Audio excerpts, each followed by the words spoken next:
வணக்கம் சொந்தங்கள், எல்லோரும் எப்படி இருக்கீங்க? நல்லா இருக்கீங்களா? வாங்க இன்றைக்கி நம்ம தோட்டத்தில் குட்டியான காய்கறி அறுவடைங்க. முதல்ல வந்து தம்பட்டங்காயிலேருந்து அறுவடை பண்ணலாம் வாங்க. இதுதாங்க தம்பட்டக்காய் செடி. நம்ம முன்னாடி வந்து குட்டி குட்டியான பூ இருந்துச்சா, அதுக்கப்புறம் இப்போ தாங்க கொஞ்சம் பிஞ்சு விட்ருக்கு. இதோ தம்பட்டங்காய். மஞ்சக்காட்டில் இதெல்லாம் நிறைய நட்டு வைப்போம். இன்னும் நல்லா வளர்த்தியாக நல்லாயிருக்கும், காய் பெருசாகவும் வரும். ஆனால் இப்போ வந்து தண்ணி இல்லாததுனால இந்த வெயிலுக்கு ஏற்ற மாதிரி சின்னதாக தான் காய் காய்ச்சிருக்குது.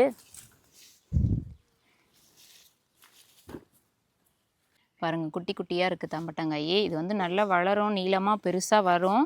ஆனால் இப்போ தண்ணி இல்லாததுனால சின்னதாகவே காய்ச்சிருக்கு. இன்னும் பாருங்கள், நிறைய பிஞ்சு இருக்குது. இது வந்து நம்ம முன்னாடி பார்த்தோம் இல்லையா, புடலங்காய். பாருங்கள், குட்டியாக இருந்துச்சு, இப்போ கொஞ்சம் நல்லா பெருசாகிருச்சு. இன்றைக்கி நம்ம வீட்டில் வந்து புடலங்காய் பொரியல் தான் செய்ய போகிறோம். இதோ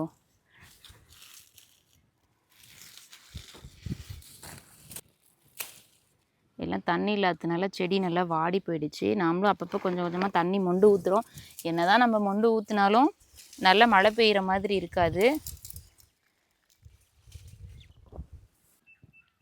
அடித்த வெயிலில் இதுவும் பாருங்களேன், சொத்து சொத்தாயிடுச்சு. இதிலே வந்து வரி புடலங்காய் பச்சை கலரில் இருக்கும், அந்த புடலங்காயும் இருக்குது. நிறைய புடலங்காய் இதிலே 2-3 விதமாக இருக்குது. ஆனால் நம்ம நட்டு வச்சது இந்த வெள்ளை நிறத்தில் இருக்கிற புடலங்காய் தான். நம்ம அடுத்து நல்லா மழை பெஞ்சிச்சின்னா மஞ்சக்காட்டில் இன்னும் நிறைய புடலங்காய் செடி நடலாங்க. பீக்கங்காய் செடின்னு எல்லா காய்கறியுமே நடலாம். ஆனால் தண்ணி தான் இல்லை இப்போதைக்கு. சரி வாங்க, அப்படியே நம்மளும் காய்கறி அறுவடை முடிச்சிட்டோமா, போய் சமையல் வேலையை ஆரம்பிச்சிடலாம். என்ன மஞ்சு, இன்னும் முடிக்கலையா எழுதி? சரி சரி எழுது, அதுக்குள்ளே நானும் சமைச்சிட்றேன். நாமளும் 4 நாளாக மாவாட்டலான்னு பார்த்தேங்க, நேரமே இருக்குல்ல. ஏன்னா வந்து காட்டில் மஞ்சள் போடுற வேலை இருந்துச்சு. அப்புறம் குச்சிக்காடெல்லாம் களை வெட்டிகிட்டு இருந்தோமா, அதனால் காலை எழுந்தோடனே சமையல் வேலையெல்லாம் முடிச்சுட்டு அப்புறம் காட்டுக்கு போனால் நேரம் ஆகிடுது, சாயந்தரம் ஆகிடுது. அதுக்கப்புறம் மாவாட்டுறதுக்கு டைமே இல்லை. இன்றைக்கி அப்படியே சமைக்கும் போதே மாவாட்டிடலாம். ஏன்னா அங்கேயே சமையல் வேலை பார்த்துட்டு நம்மளும் இந்த வேலையை செஞ்சுட்டோம்னா ஈஸியாக இருக்குமா. காலையில் இந்த வேலையை முடிச்சிட்டா தான் அப்புறம் நம்மளுக்கும் இன்னும் அத்தை வேறு உளுந்து உடைக்கணும்னு சொன்னாங்க. அதில் பாப்பாவுக்கு எல்லாத்துக்கும் சமைச்சிட்டு அவனுங்களெல்லாம் அனுப்பி விட்டுட்டு நம்மளும் உளுந்து உடைக்க உட்காந்தோம்னா சரியாக இருக்கும். சரி காலையில் இது போட்டுட்டா நம்மளும் அங்கேயே சமையல் வேலையும் பார்த்துக்கிட்டு மாவு ஆட்டிடலான்னு இன்றைக்கி வேலையை ஆரம்பிச்சிட்டேங்க. மாவு இருந்தால் போதுங்க, பிள்ளைங்க ஸ்கூல் விட்டு வந்தாலும் உடனே தோசை ஏதாவது செஞ்சு சாப்பிட்டுக்குவானுங்க, சாப்பாடு எதிர்பார்க்க மாட்டாங்க.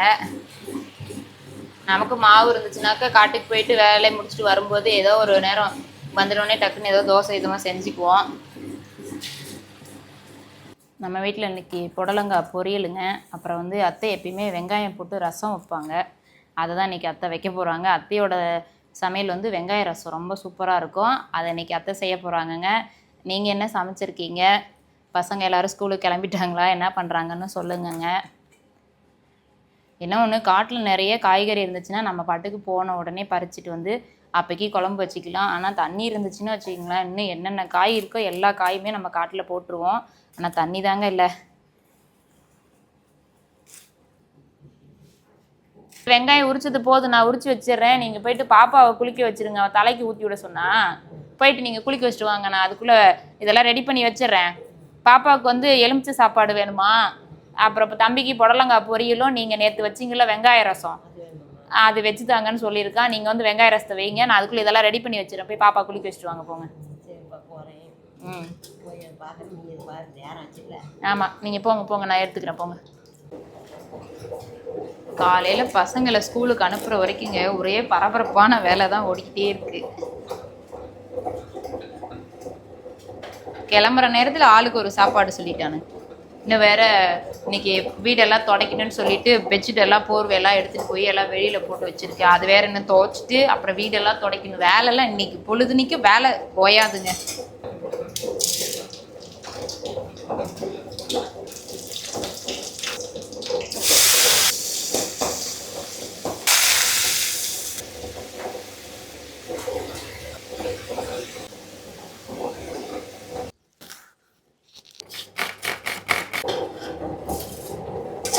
அத்தையும் இன்னைக்கு களத்தில் இறக்கி விட்டாச்சு.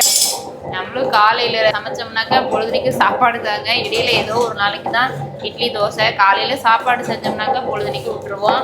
நைட் டைமில் தான் இட்லி தோசை பூரி அந்த மாதிரிலாம் ஏதாவது செய்வோம். அத்தையோட அன்பான வேண்டுகோளுங்க. ஏன்னா 4-5 நாளாக மாவாட்டவே இல்லையா, அதனால இட்லியை கண்ணில் காட்டுப்பா அப்படின்னு ரொம்ப அத்தையும் சொன்னாங்களா, அதனால இன்னைக்கு சீக்கிரமாக மாவாட்டுற வேலையை ஆரம்பிச்சிட்டேன்.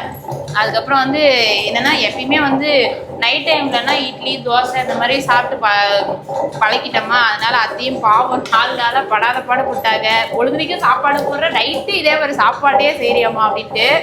இன்னைக்கு தான் அத்தைக்கு நைட்டு இட்லி செய்ய போகிறப்போ அத்தைக்கு ரொம்ப சந்தோஷம் ஆயிடுவாங்க. பாருங்க அத்தையை அவங்க ரசம் வைக்கிறதுக்காக ரெடி ஆகிட்டு இருக்கிறாங்க. என்னத்த ரசம் வைக்க ரெடி ஆகிட்டீங்களா? வைக்கிறப்பா வைக்கிறேன். எங்கள் மாமியா இந்த ரசம் வைப்பாங்க.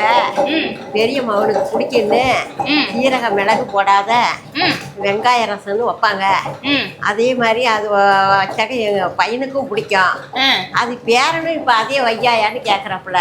சரி வைங்க வைங்க, அதே சாக்கு வச்சு எல்லாரும் சேர்த்து ஒவ்வொரு வேலையும் செய்யலாம். எங்கள் மாமியார் நினப்பு தான் வருது. இருந்தாலும் அவங்க பெரியவங்க, உங்கள் பாவம், அவங்க எப்படி என்னை காப்பாற்றினாங்க, என்னை எப்படி வச்சுருந்தாங்க, அதனால எங்கள் மாமியார் நினப்பு தான் வருது எனக்கு. ஆயா வந்து எப்பயும் நம்மளோட தான் இருப்பாங்க. ஆயா இறந்துட்டாங்கன்னா வருத்தப்படக்கூடாது. கண்டிப்பாக நம்மளை எல்லாத்தையும் பார்த்துட்டு அவங்களோட ஆசீர்வாதத்தில் நம்ம இவ்வளோ நாள் நல்லா வச்சுருக்காங்கன்னா அவங்களோட ஆசீர்வாதத்தில் தான். கவலைப்படாதீங்க கவலைப்படாதீங்க. படப்படன்னு கொள்ளு பட்டாசு வெடிக்குது. அடுத்த ஐட்டத்தை போடுங்க. போட்டால் தான் நல்லாயிருக்கும்.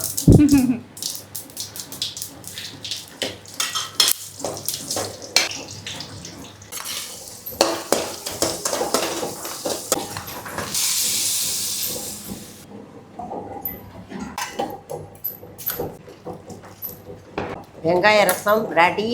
நீங்கள் கண்ணு நாங்கள் இப்படி தான் வைப்போம். நீங்கள்லாம் எப்படி கண்ணு ரசம் குழம்பு எல்லாம் எப்படிங்க கண்ணு வைப்பீங்க? பாருங்க கண்ணு, வெங்காய ரசம் ரெடி கண்ணு. நீங்களும் இப்படி வச்சு சாப்பிட்டு பாருங்க கண்ணு, நல்லா இருக்கும்.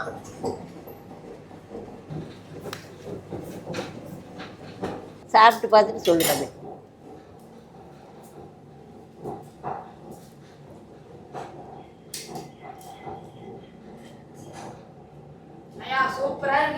சரி தங்க. சாப்பிட்டுட்டு பசங்க எல்லாருமே டிஃபன் பாக்ஸ் எல்லாம் பேக் பண்ணிவிட்டு தம்பி வந்து அவன் ஃப்ரெண்டு வந்தால் நடந்தே போயிட்டான்.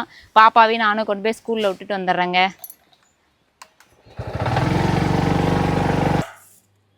இதாங்கத்த நம்ம தோட்டத்தில் விளைஞ்ச புடலங்காய் பொரியல்.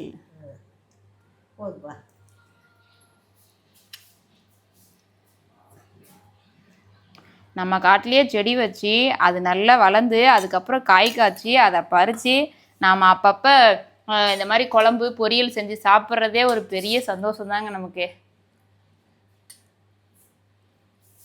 வாங்க, அத்தை செஞ்ச வெங்காய ரசம், நான் செஞ்ச என்னது புடலங்காய் பொரியல், அப்புறம் எலுமிச்சை சாதமும் இருக்குது. எல்லோரும் வாங்க சாப்பிட்லாம். நீங்கள் எல்லாம் சாப்பிட்டீங்களா? இன்றைக்கி உங்கள் வீட்டில் என்ன சமையல், எப்படி இருக்கீங்கிறதையும் சொல்லுங்கள். விளக்கெண்ணெய் ஊற்றி ரெண்டனா தான் அது வந்து தோல் விடும். ஓ, அதுக்கு தான் விளக்கெண்ணெயில் இது பண்ணுறதா? ஆமாம், தோல் விடுறதுக்கு தான் விளக்கெண்ணெய் ஊற்றி இந்த உளுந்துக்கு உடைக்க போனால் நல்லாயிருக்கும். வாங்கிட்டு வந்து அப்படியே கிடந்தது. இதுக்கு நேரம் வரல. இன்னைக்கு தான் இதுக்கு நல்ல நேரம் வந்துருக்குது. 100 கிலோ 100 ரூபா. அதான்னா நம்ம வந்து காட்டிலே வந்து உளுந்து எப்பயுமே குச்சி காட்டில் இதெல்லாம் விதைப்போம். சும்மா காட்டிலே விதைச்சி விட்டு நம்மளே உளுந்தெல்லாம் வந்து வீட்டுக்கு போக மீதியெல்லாம் விற்றுருக்கோம். ஆனால் வந்து மழை இல்லாததுனால நம்மளே இப்போ விலைக்கு வாங்குற மாதிரி ஆயிடுச்சு. இப்போ கிலோ 100 ரூபாயாம் பாருங்க. ஓடப்பா நல்லா மினுமினு ஆயிடுச்சே விளக்கெண்ணையை போட்டதும். ஆமாம், தோல் விடும்பா. சரிதான். 5 போட்டு விட. ரொம்ப நாளைக்கு அப்புறம் நான்லாம் சின்ன பிள்ளையா இருக்கிறப்ப இந்த திருவ சத்தம் கேட்டது. இன்னைக்கு தான் ரொம்ப நாளைக்கு அப்புறம் இந்த சத்தத்தையே நான் காதில் கேட்க போகிறேன். தூக்கி விட்டு விட. அப்படி ஒரு இதுக்கு ஒரு டைம் தூக்கணுமா? ஆமாம், தூக்கி விட்டு விட. நீ வந்து மாவு அரைக்கிற மாதிரி அரைச்சி விட்டுறாது. எல்லாம் தூளாக நுணுங்கி போயிட்டோம். நானும் 1/2 மணி நேரம் போராடி இந்த திருவைக்கு முளைக்குச்சி போட்டேன். ஆனால் பாருங்கள், முளைக்குச்சிக்கு பதிலாக என் கைதான் இப்போ முளைக்குச்சி ஆகி போச்சு. கையிலே வருது. ரொம்ப நாளைக்கு அப்புறம் நம்ம வீட்டில் திருவ சத்தம் கேட்குதுங்க. அப்போல்லாம் பாட்டிங்க தான் இந்த மாதிரி வந்து புட்டுக்கு அப்புறம் என்னது அந்த சோத்து வடம் செய்வாங்களே, அதுக்கெல்லாம் வந்து எங்கள் அம்மாயி வீட்டிலலாம் வந்து பாட்டிங்கெல்லாம் 2-3 பாட்டிங்க சேர்ந்துப்பாங்க. எல்லாம் ஒரு நாள் என்னைக்கு வேலை இல்லாத இருக்கிற அன்னைக்கு இந்த மாதிரி திருவையிலே தான். இப்போ தான் மிஷினில் உடைக்கிறாங்களா? அப்போல்லாம் வந்து என்னென்னா திருவையில் தான் புட்டுக்கு அரிசி மாவு புட்டுக்கு அரைக்கிறது, அப்புறம் இந்த இதுக்கு சோத்து உடவுத்துக்கெல்லாம் களி கிண்டுறதுக்கு அதுக்கு இந்த மாதிரி திருவையில் மாவு அரைச்சி கிண்டுவாங்க. இப்போ எங்கே? நான் சின்ன பிள்ளையெல்லாம் எங்கள் அம்மாவோட திருவை இதோட கொஞ்சம் பெருசாக இருக்குது. அதை எல்லாம் ஞாயிற்றுக்கிழமை அம்மாச்சின்னா எல்லாம் சந்தோஷம் இருப்பாங்க. அப்போலாம் மிஷினில் அரைக்கிறது இல்லை, இஞ்சி அரிசி வறுத்து அதை இஞ்சி திருவையில் அரைச்சி எங்கள் அம்மா அவங்கவுங்களுக்கும் கூட போய் அரைச்சி களிக்கிண்டி களிக்குச்சி வச்சு களிக்கிண்டுவாங்க. கிண்டி சந்தவம் நெரிச்சி எடுத்துகிட்டு போவாங்கப்பா. எல்லாம் ஒரு 10 பேத்துக்கு வருவாங்க. எங்கள் அம்மா அப்படி செஞ்சு கொடுத்தது. இந்த நாளையில் யாராச்சும் அப்படி செஞ்சு தருவாங்களா? இப்போல்லாம் யார் அந்த மாதிரி செய்கிறாங்க? அவங்கவுங்க வீட்டு வேலையை செய்கிறதுக்கே அவங்கவுங்களால முடியாதுங்கிற மாதிரி இருக்கிறாங்க. அதான் எங்கள் அம்மா அப்படி செஞ்சாங்க. பாவம், எங்கள் அம்மாலாட்டம் ஒருத்தர் இருக்க மாட்டாங்க. நான் வந்து நடந்துக்கிட்டே செய்கிற வேலையாக இருந்தால் எவ்வளோ வேணாலும் செஞ்சுருவேங்க. ஆனால் இன்றைக்கி உட்காந்துக்கிட்டே எவ்வளோ நேரமாக ஒரே இடத்துல உட்காந்துக்கிறது பிடிச்சி வச்ச பிள்ளையார் மாதிரி கை காலெல்லாம் அப்படியே பிடிச்சிக்கிச்சு. பொழுதுனிக்கு நடந்துக்கிட்டே காட்டில் வேலை பார்த்தா கூட இவ்வளோ வசதி தெரியாத அடுத்து உட்காந்துருக்குற வேலை. அத்தை எனக்கு எப்படியாப்பட்ட வேலை இன்னைக்கு உத்தியோகத்தை கொடுத்துட்டாங்க பாருங்களேன். இந்த சலடையை சலிச்சோம்னா உளுந்தெல்லாம் மேலே நின்றுக்கும். ஆமாம், கீழே கொட்டிக்கலாம். அதான் போட்டு உடைச்சிக்கலாம். இந்த சலடையை சலிச்சோம்னா நொய்யி கீழே விழுந்துக்கலாம். குருணை எல்லாம் தனியாக போயிருமா? இன்னொரு தடவை வேற புடைக்கணும். இதை புடைக்கணும், இன்னொரு தடவை சலிச்சு புடைக்கணும். இதெல்லாம் வந்து எப்பயாவது இந்த மாதிரி உளுந்து இதெல்லாம் இப்போல்லாம் வந்து காட்டில் துவரை போட்டு துவரை வந்து உடைப்பாங்க. அப்போல்லாம் வந்து இந்த திருவையை உடைச்சிட்டு அதுக்கப்புறம் இந்த மாதிரி ஜல்லடையில் சலித்து புடைச்சி இப்போ எடுத்து வைப்பாங்க. அதுக்கப்புறம் இப்போ தான் இந்த உளுந்து உடைக்கும் போது இவங்களெல்லாம் கண்ணிலே பார்க்க முடியுதுன்னா பாருங்களேன். கொடுங்க, இதில் கொட்டிருக்கலாம்.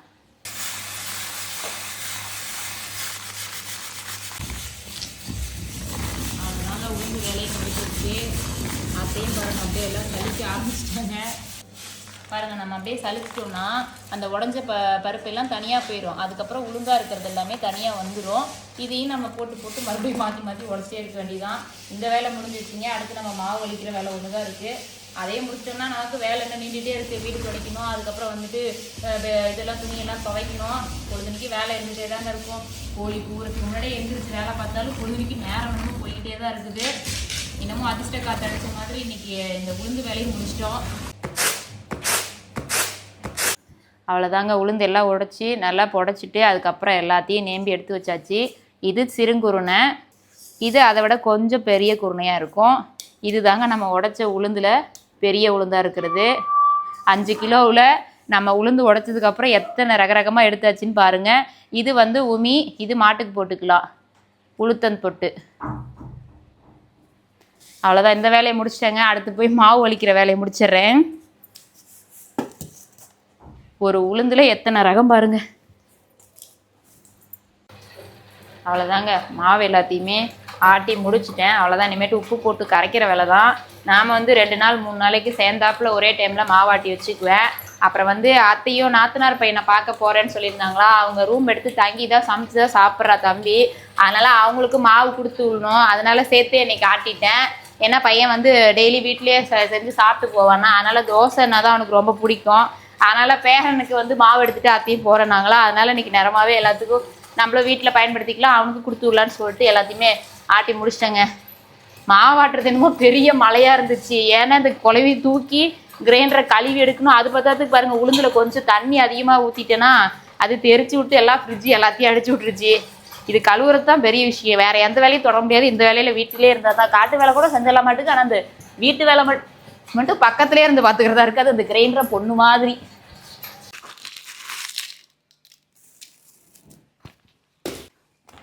நான் வந்து எப்போ மாவு கரைச்சாலுமே எங்கள் வீட்டில் வந்து அத்தை மாவு கரைச்சாங்கன்னா உடனே பொங்காதுங்க. நான் கரைச்சி வச்சனாலே நல்லா பொதன்னு பொங்கி மேலே வந்துடும். அதனால் இன்றைக்கும் வந்து உப்பு போட்டு பானம் மூடிட்டு இருக்கா. அதனால் சரி தம்பிக்கு வேற கொடுத்து விடணுங்கவும் நானே கரைக்கிறேன். ஏன்னா அவன் நைட்டு போய் தோசை சுட்டுக்கிறதுக்கு வேணும்னு சொல்லியிருந்தான் மாவு. அதனால தாங்க நான் நேரம் கிடைக்கிறப்பெல்லாம் தம்பிக்கு ஆட்டி கொடுத்து விட்றதுனால கொஞ்சம் நேரமாகவே ஆட்டி வச்சுருவேன். அவ்வளோதாங்க, இந்த வேலையெல்லாம் முடிச்சுட்டு மானமும் மூடிட்டுருக்கு. போயிட்டு இன்னும் கொஞ்சம் துணியெல்லாம் துவச்சி வேலையெல்லாம் பார்க்க வேண்டியது இருக்குது. நாமளும் வேலை செஞ்சுட்டே இருந்தால் பொழுதுனையும் நீண்டுகிட்டே போயிட்டே இருக்குங்க. அப்புறம் மீண்டும் இன்னொரு வீடியோவில் சந்திக்கும் வரை உங்கள் பாசமுள்ள தணிகை வேலன். சொந்தங்கள் எல்லாத்தையும் இன்னொரு வீடியோவில் பார்க்குறேங்க.